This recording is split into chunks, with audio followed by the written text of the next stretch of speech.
안녕하세요. 부족하고 모자란 많은 어느 엄마입니다.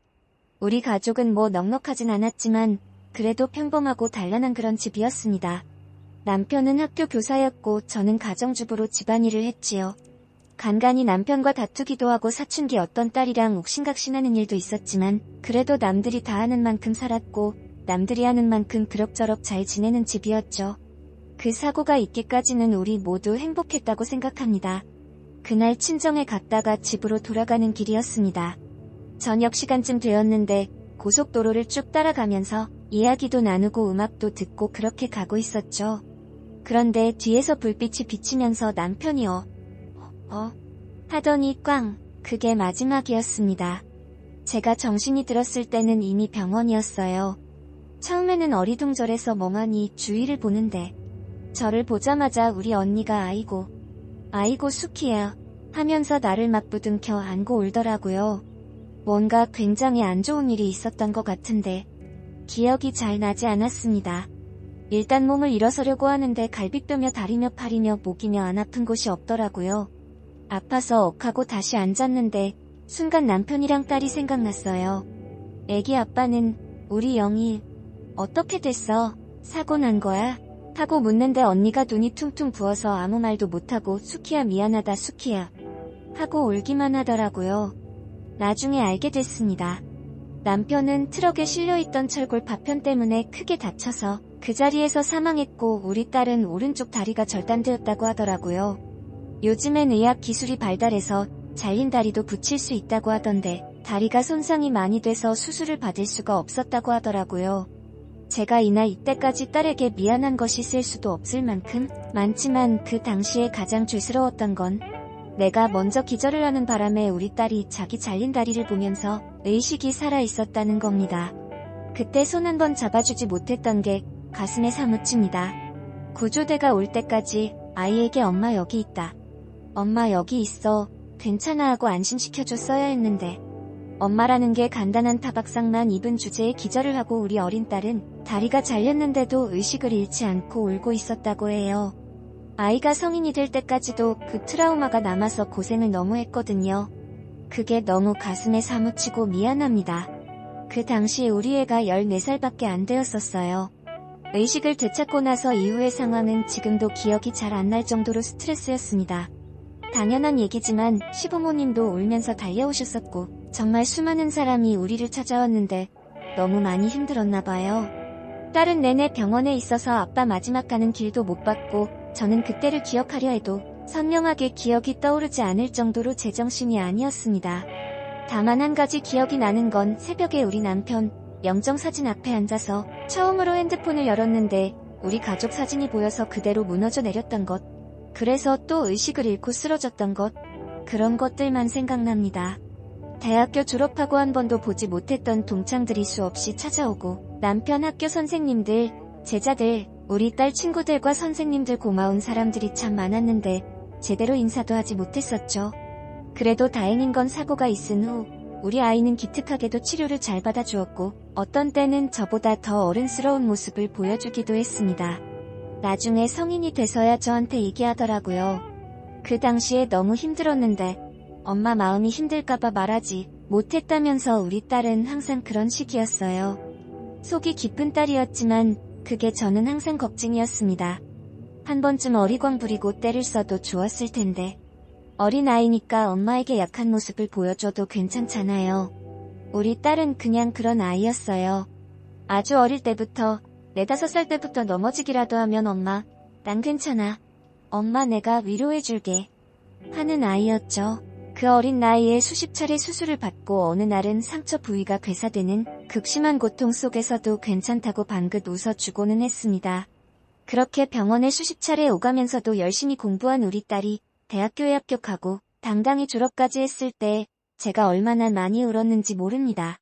우리 딸은 더 잘 갈 수 있었다고 아쉬워하지만 저한테는 그 어떤 보석과도 바꿀 수 없는 귀중한 졸업장이었거든요. 하지만 그렇게 힘든 치료를 잘 이겨내고 성적도 잘 받고 취업 준비까지 빈틈없이 했던 우리 딸에게도 자꾸만 시련이 닥쳐왔습니다. 의족을 끼고 다니기는 하지만 누구나 우리 딸의 걸음걸이를 보면 다리를 못 쓰는구나 하고 생각할 수밖에 없었고 그런 부분들이 결국 아르바이트며 취업하는 데까지 다 영향을 주더라고요. 우리나라가 많이 선진국이 되었다고 생각했는데 아직 사회는 너무나 냉랭하더군요. 대학 졸업 후에 멋지게 자립해서 일어서겠다는 우리 딸의 다짐은 번번이 무너져 내리고 말았습니다. 다리가 불편하니 커피숍이나 식당에서야 당연히 일을 못하겠지만 적어도 앉아서 일을 하는 사무직 아르바이트 정도는 괜찮을 줄 알았는데 그렇게 아르바이트 면접부터 번번이 떨어지고 하니 우리 딸은 갈수록 위축되기 시작했어요. 그 즈음에 딸이 오랫동안 짝사랑하던 남자 선배에게 차인 일도 결정적이었습니다.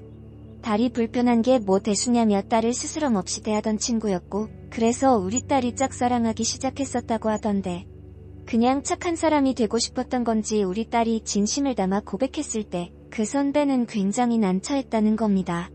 그러고는 하는 말이 자기는 그냥 장애인 친구한테 잘해주고 싶었을 뿐이라고 대답을 했다고 하더라고요. 딸은 너무 큰 상처를 받았고 점점 방에 틀어박혀서 잘 나오지 않았어요. 대학까지 무사히 졸업해주어서 너무나 고마웠던 나는 딸의 그런 모습을 보는 것이 너무 가슴이 찢어지듯 아팠습니다. 그 즈음 우리 언니가 집에 자주 찾아와서 우리 딸의 그런 모습을 여러 번 봤었는데 언니는 그 당시 인기였던 귀농인의 학교에서 충청도 어느 시골에서 농사를 짓고 있었어요. 영아, 더 머리도 식힐 겸 이모 집에서 텃밭도 가꾸고 사과농사도 같이 돕고 그러지 않을래? 하고 권했는데 그 즈음 애도 많이 힘들었는지 안 간다 할 줄 알았는데 대번에 가겠다고 하더라고요. 그렇게 우리 딸은 언니네 집에서 한 달, 두 달, 세 달, 네 달을 머물렀습니다. 저는 주말에 한 번씩 내려갔는데 내려갈 때마다 딸 얼굴에 미소가 활짝 피어 있더라고요. 네, 달이 지나고 다시 집으로 돌아오더니 엄마, 나 이 시골 내려가서 살까봐. 거기 인심이 나랑 잘 맞는 것 같아. 할머니들이 날 약간 불쌍하게 보기는 하는데 그건 그냥 몰라서 표현을 그렇게 하는 거고 난 시골이 좋아. 하고 또 이모 집으로 가고 싶다고 내내 말을 하더라고요. 그렇게 아이는 이모 댁에 왕래하면서 1년을 보냈습니다. 그렇게 하루 이틀 지나면서 얼굴이 점점 밝아지고 뭣도 조금씩 내고 하더라고요. 그러던 어느 날에 우리 언니가 하는 말이 우리 영희 시집 보내자. 영희 이제 나이가 27인데 언제까지 저리 두니 우리 동네에 괜찮은 곳이 있어 하더라고요. 저는 너무 갑작스러워서 무슨 소리냐고 펄쩍 뛰었죠. 아니 남자 한 번 안 만나본 애를 어떻게 시집을 보내? 그리고 나는 영희 시집 가는 거 별로다. 남자가 함부로 할 수도 있고 영희가 상처받을 수도 있고 난 그런 거 못해. 하고 막 싸붙였어요. 그랬더니 언니 왈 영희 요즘 남자 만다. 너가 몰라서 그래. 남자가 영희한테 관심 있어 하길래 내가 다리 놔줬어. 한번 내려오면 내가 보여줄게 하더군요. 언니의 의미심장한 말 때문에 저는 제 눈으로 확인을 해야겠다 싶어서 그 주말에 바로 딸애가 머무르는 언니 집으로 찾아갔습니다. 보니까 정말 거기서 남자친구를 사귀었더라고요. 근데 남자친구가 저한테 어머님 하고 인사를 하긴 하는데 나이가 너무 많았습니다. 우리 애는 27인데 남자 나이는 37이라는 겁니다. 근데 솔직히 37인 것도 신기할 정도로 노안인데 딱 봐도 늑수 그래하고 30대 중반에 벌써 배가 나오고 머리가 벗겨지기 시작했더라고요. 전 언니를 붙들고 마구 따졌습니다. 애가 저렇게 될 때까지 왜 가만히여? 결혼하겠다 하면 어쩌려고 그래? 사람을 외모로 판단하면 안 된다지만 무슨 저런 늑다리를 붙여줬어? 기분이 상해서 마구 싸붙이는 저를 보면서 언니가 난처하다는 듯이 아니 그래도 영희가 물론 전고 대학도 그만하면 괜찮은데 그렇지. 근데 알잖아. 영희 시집가기 어려운 게 너도 냉정하게 받아들여야 된다. 하더라고요. 10살이나 많은 남자가 뭐가 좋다고 끌렸겠어.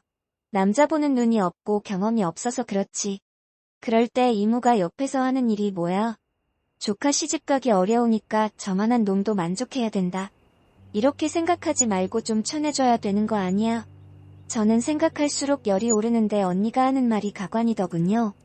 자기가 좋다는데 어떻게 해. 지 좋다는 애들은 말릴수록 더 불붙어. 그리고 저 남자 재혼이야. 영희도 그게 다 알아. 세상에 나이 10살도 많은데 재혼이라니. 듣자 하니 남자가 30대 초반에 국제결혼을 했었는데 부인 되는 사람이 본국으로 도망갔다고 하더라고요. 들으면 들을수록 기막힌 일이었습니다. 그날 저녁 먹을 때쯤 들어온 영희를 불러다 놓고 물었습니다. 딸아, 엄마가 들어보니까 너 만나는 남자 있다며. 그 남자가 그렇게 좋아? 10살이나 나이 많고 초혼도 아니라며 엄마는 별로야. 하지만 딸의 고집을 꺾을 수가 없었어요. 엄마, 저 남자가 내가 여자로서 좋대. 나를 그렇게 좋아해주는 남자는 처음이고 앞으로도 없을 것 같아. 우리 딸은 이미 늑다리 남자한테 홀딱 빠져 있었고 그냥 그 남자랑 결혼해서 시골에서 농사짓고 살겠다고 하더라고요. 그러면서 하는 말이 엄마, 나 지금까지 키워주고 뒷바라지 해주고 나 염증 나고 그러면 엄마가 밤새도록 잠도 안 자고 간호해주고 어떤 날은 눈길이라 택시 안 잡혔을 때 업어서 병원까지 뛰어가고 그랬던 게 나다 기억하고 있어. 안녕하세요. 부족하고 모자람. 이제 나는 내 살 길을 찾고 독립할 테니까. 엄마도 엄마 인생을 찾으면 좋겠어. 하더라고요. 그때 제가 더 말렸어야 했는데 그 말을 듣는 순간 너무 마음이 아파서 더 갈라놓지를 못했습니다. 우리 딸이 나를 생각하는 마음은 너무나 기특하고 고맙지만 그 책임감 때문에 어떤 날은 딸이 부쩍 더 힘들어 보일 때가 많았어요. 그런 딸이 이제 엄마 인생을 찾으라 하니 어떤 의미로는 반대로 엄마 이제 다 놔줘 라고 읽히더라고요. 마음이 쓰리지만 본인의 선택이라 제가 더 이상 개입할 수가 없었어요. 그나마 다행이었던 것은 딸아이의 시댁은 지역에서 꽤 이름난 부잣집이더라고요. 지역이라 해봐야 작은 마을 두세 개 합한 집이지만 어쨌든 대대로 동네 이장을 했다는 집이고 과수원도 갖고 있어서 실제로 재산이 많기도 했습니다. 사실 돈이 모중하다기보다 전 이 상황이 너무나 불편하고 마음에 들지 않았지만 사위라는 사람이 장모님, 제가 내세울 것은 재산뿐입니다. 제가 할 수 있는 방법으로 영희 절대로 힘들게 하지 않을게요. 하면서 신신당부를 하니 일단 딸의 의견을 믿어보기로 했습니다. 딸네 옆집에는 안사돈이 혼자 살고 있었는데 상견례 때 봤더니 인상이 영 나쁘지는 않았었죠. 저한테도 며느리를 딸처럼 돌보겠다며 자기 집에 와준 복덩이인데 귀하게만 다루겠다고 하도 아부를 하길래 조금 믿어보자 싶었습니다. 설마 때리기까지 하겠나 싶었고요. 그렇게 딸과 그 남자는 결혼식을 하고 바로 한 집에서 살기 시작했습니다. 그 무렵 딸은 경기도로 올라왔고 딸은 충청도 시골에서 계속 머물렀는데 때마침 우리 언니가 마을에서 이사를 나가게 되었습니다. 우리 형부가 농사를 지으면서 좀 확장을 해볼까 하고 겁없이 턱하니 돈을 빌렸는데 그거랑 관련해서 동네 주미 여러 명과 트러블이 생겼다고 하더라고요. 나 니네 안사 돈하고도 싸웠어. 내가 처음에 둘이 딸이 놔줬던 건데 일이 이렇게 돼서 영희가 좀 불편하겠다. 하고는 언니와는 이후 연락이 잘 되지 않았습니다. 이제 이모도 없는데 아무리 신혼이라지만 타지에 덩그러니 혼자 있을 딸이 걱정되어 저는 자주 전화로 안부를 물었습니다. 딸, 잘 지내니? 먹고 싶은 건 없어. 엄마가 반찬 해갖고 갖다 줄까? 그러면 꼭 번번이 딸은 엄마 나 여기서 반찬 잘해 먹고 잘 살아. 그리고 어머님이 워낙 잘해주셔서 신경 안 써도 돼. 하는 답이 돌아오더라고요. 항상 밝은 목소리에다 참 즐거워 보였습니다. 그래도 어디 엄마 마음이 그런가요? 그냥 마음이 불안하고 내 품의 자식이었는데 너무 갑자기 떠나보낸 것 같아서 생각할수록 싱숭생숭하고 그렇더라고요. 말이 뭐 사위라고는 하지만 항상 사돈이 떡하니 지키고 있어서 단둘이서는 말도 몇 마디 못 해봤고 그래서 결혼 후에 인사 왔던 거 빼고는 몇 번 보지도 못했는데 내가 몰래 한번 가서 어떻게 지내고 있다. 잘 살고 있나 확인을 좀 해야겠다. 하는 생각이 들었습니다. 딸이 좋아하는 반찬을 바리바리 싸고 사위를 위해 보양식인 연포탕까지 준비해서 내려갔습니다. 찾아가면서 문득 생각해보니까 평소에 언니네 집에 갈 때는 내가 차로 이동했었지만 거기서 지내고 있는 우리 딸은 어떻게 돌아다닐까 싶었습니다. 다리가 성치 못하고 사고의 트라우마로 운전도 못하는데 언니네 집에서 또 한참을 더 들어가야 있는 외딴 시골집에서 어떻게 살고 있는지 걱정이 많이 되더라고요. 일부러 차를 좀 떨어진 데 대고 반찬이며 연포탕이며 사들고 온 것들을 핑핑 힘겹게 들고 대문 앞까지 갔습니다. 안에 기척을 좀 하고 들어가야 하나 하고 있는데 갑자기 대문 앞에서 시끄러운 소리가 막 들리더라고요. 스댕으로 된 쟁반이 와장창 요란하게 떨어지는 소리가 들리더니 마구 욕설을 퍼붓는 안사돈 목소리가 들렸습니다.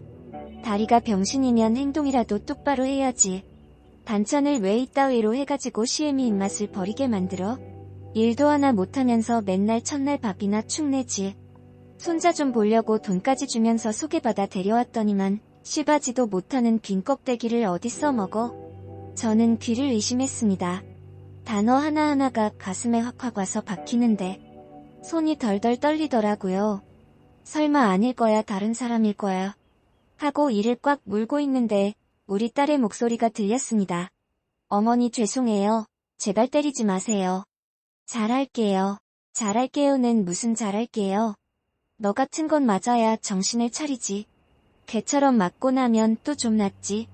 전 도저히 참지 못하고 문을 때려 부술 듯이 박차고 집 안으로 들어왔습니다.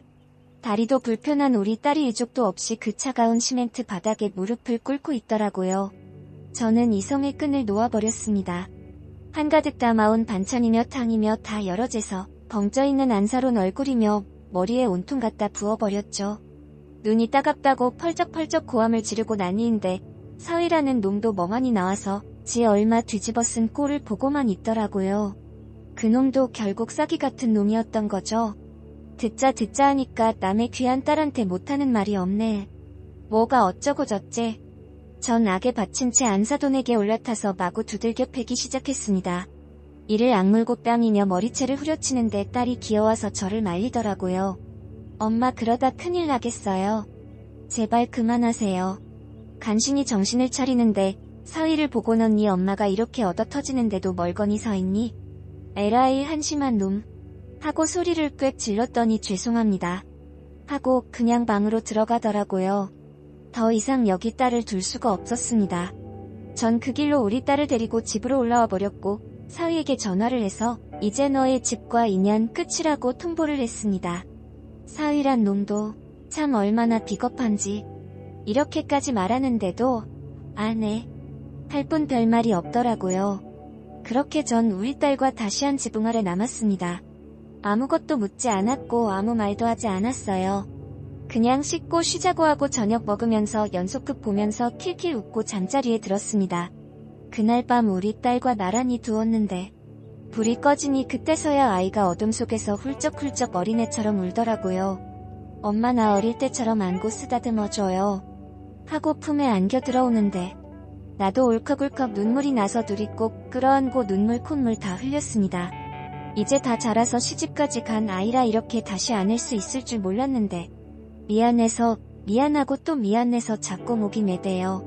미안한 건 난데 우리 딸은 또 엄마 미안해요. 엄마 미안해요. 하고 자꾸만 미안하다는 말을 하는 딸을 꼭 안아주면서 엄마한테는 미안하다는 말 대신 마음껏 응석 부려도 된다.